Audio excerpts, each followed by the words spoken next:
Na samom startu da mi obećaš jednu stvar. Prije nego što postaneš predsjednik Republike Srpske, da se ostvariš i kao otac. Vidiš ovako, da imaš porodicu pa i da mi dolazimo kod tebe. Ovo znači dobrodošao u našu kuću. Dobro, znači, samo sekund.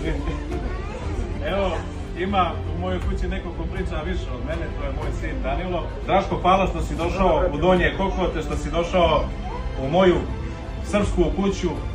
Crna Gora ima skoro 200.000 srpskih kuća u Crnoj Gori i to je naše najveće bogatstvo. Nisu mogli da nas slome ni Tito, ni komunisti, ni Đukanović, neće nas slomiti vala ni ovi.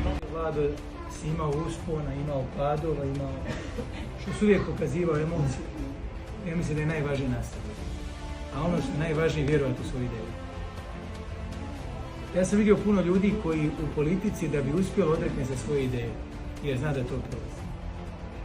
A vidim da se ti ne odrećeš svoje ideje, bez obzira što ona ima neke uspone i padove u nekom ličnom primjeru političkom. Ali važnija ideja od nekih ličnih rezultata, da li neko u nekoj lokalnoj samoupravi to ovdje prepozna na ovaj ili na ovaj način. I to je za mene istrajavati.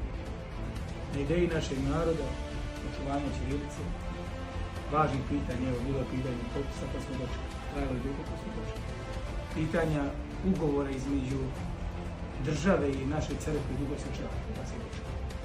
Dvojno državljanstvo čekamo, ja vjerujem sam dočekali. Pitanje zastave, himne, pisme, jezika. A čovječe Boži.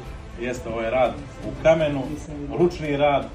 Ja znam koliko vi ljudi iz Republike Srpske volite i manastir Ostrog i našeg sveca, Svetog Vasilija, koji je iz Hercegovine, tako da, brate, od srca je i neka ti Sveti Vasilije pomogne na putu koji mi ideš.